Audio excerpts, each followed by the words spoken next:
Okay mga kababayan, Chris Ulo po at welcome back po ulit dito sa ating YouTube channel. Pag-usapan lang ho natin yung namumuno or yung secretary ho dyan sa PCO, sa Presidential Communication Office.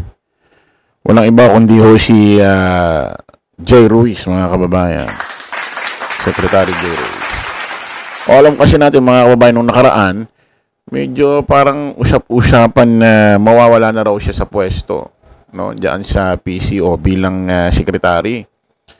O alam naman natin ang undersecretary naman diyan, yung mas mababa sa kanya si Yusek, Attorney Claire Castro.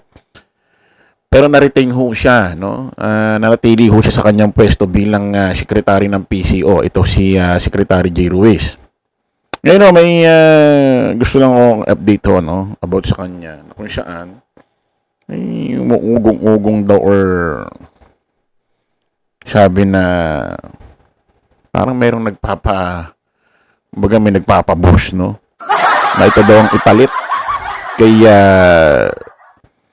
Secretary Jay Ruiz ng PCO. Pakinggan muna natin itong balitang ito mga kababayan. Hindi pa rin tapos ang balasahan sa gabinete. Isang corporate communications executive kasi ang napaulat na papalit kay Presidential Communications Office Secretary Jay Ruiz. Sa report ng politiko, si Dave Gomez ang posibleng inagay sa top communication post ng palasyo.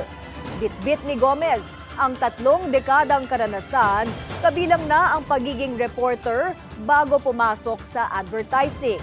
Matatandaang bago pa ang tinaguriang cabinet reshuffle, nanganganib na ang pwesto ni Ruiz dahil sa ilang mga kontrobersya. Gayunman, hindi naman daw tuluyang sisipain si Ruiz dahil posible umanong ilipat siya sa Presidential Action Center na isang demotion. As of today, acting secretary pa rin si Ruiz ayon sa Malacanang. Grabe itong, ewan natin kung tama itong pagbabalita ng bilyonaryo, ano? Grabe naman nakagamit ng word itong bilyonaryo. Hindi raw tuluyang sisipain. At acting, ganun ba yung sinabi? Ang alam ko, ni-retain. Doon sa kanyang posisyon bilang sekretary ng PCO. Wala naman sinabing acting Ewan ko lang kung bakit magiging acting pwesto niya na yon. Pwesto niya na yun bakit acting? Ewan natin dito sa bilyonaryo, ba't ganito ang report? Oh, Dave Gomez. Sabi ko, Dave Gomez. Parang di familiar. So, nag-search tayo mga kababayan about dito sa isyong ito. Basahin natin ito. Okay. Sabi, sinave natin ito. Basahin natin mga kababayan. Tobacco, no?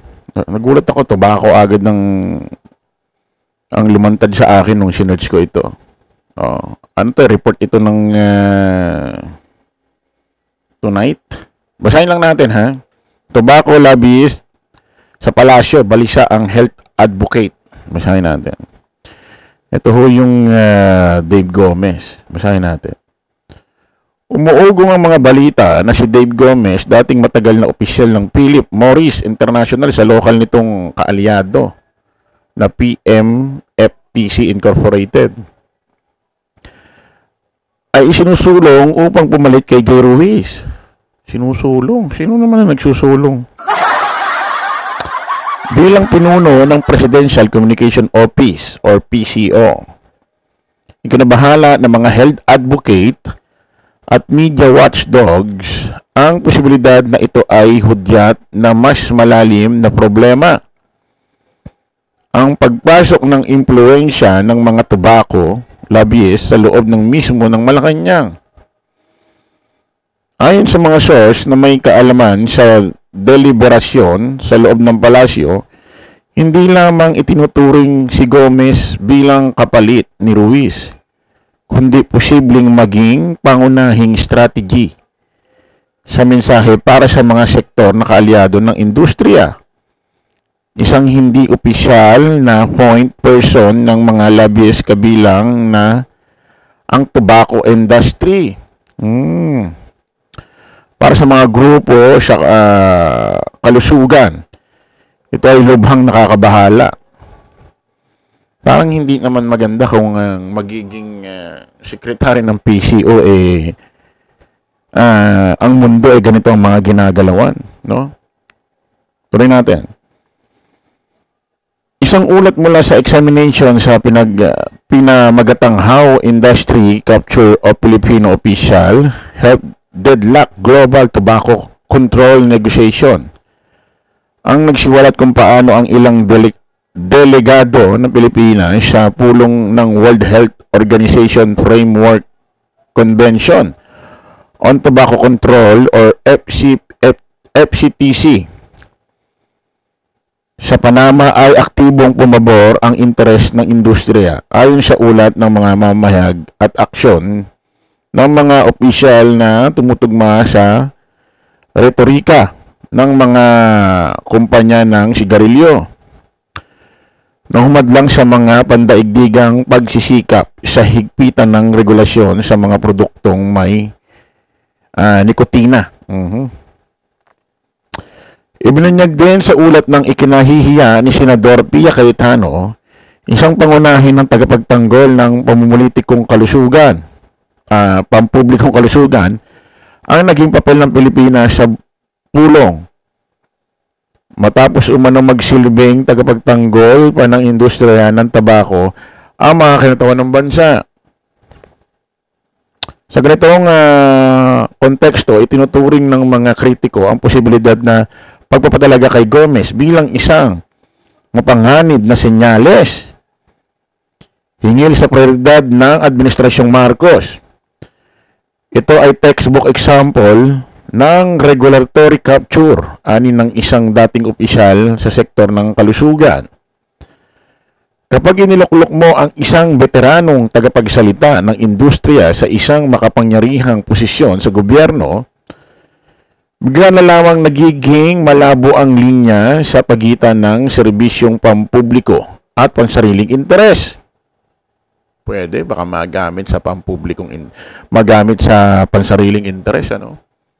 Naalala ko tuloy itong si Roque, ano? Nung naging spokesperson ng Malacanang, parang ginamit si Digong sa sarili niyang interes, no? Nagamit sa iba't ibang pinaggagawa niya. Kaya dapat itong si Pangulong Bongbong, wala namang perpekto, no? Wala namang perpektong tao, no? Ako naniniwala na sa lahat ng ang isang tao sa kanyang trabaho, walang 100%. Kaya kung wala namang nakikitang ganong kalaking problema kay Sec Joy Ruiz, mas maganda hindi niya palitan. Kasi mahirap niyan. Mapalitan niya, mas malaki pala ang magiging problema. Kaya dapat si Pangulong Bongbong nag-iingat sa mga ina-appoint niya sa kanyang mga gabinete, no? Ang matagal ng pagkawala ni Gomez sa mundo ng pamahayag, mahigit 25 taon. Matagal na palang wala. Kaya naman pala hindi pamilyar. 3 dekada raw sa mundo ng media. Ang matagal ng pagkawala ni Gomez sa mundo ng pamamahayag, mahigit 25 taon ang nakakaraan. Sus Mario Josep, ang tagal. Ulitin natin. Ang matagal ng pagkawala ni Gomez sa mundo ng pamamahayag, mahigit 25 taon na ang nakaraan, ay lalong nagpapalalim sa agam-agam. Sa kasalukuyan, ang media landscape ay dominado ng social media, correct, platforms, real-time public engagement at bagong henerasyon ng mga mamamahayag at digital influencer. Tama. 25 taon na pala siyang wala sa media. Baka hindi na siya makasabay doon sa bagong klaseng pamamahayag ngayon. Especially sa social media. Hindi katulad ni Sec J. Ruiz, bago aktibo na rin talaga yan. Nakasabay yan. Ang kanyang kakulangan sa koneksyon at kaalaman sa modernong media ay maaaring magbunga ng estratehiyang luma, hindi epektibo at salat sa pulso ng masa sa panahong kailangan ng administrasyon ang mabilis at tumatagos na komunikasyon. Hanggang ngayon ay walang kumpirmasyon mula sa Malacanang kung may pinal na desisyon na, ngunit ang posibilidad na italaga ang isang dating opisyal ng tobacco industry sa pinuno ng komunikasyon ng gobyerno ay isa ng malaking usapin sa panahon ng marupok na tiwalang publiko sa mga institusyon.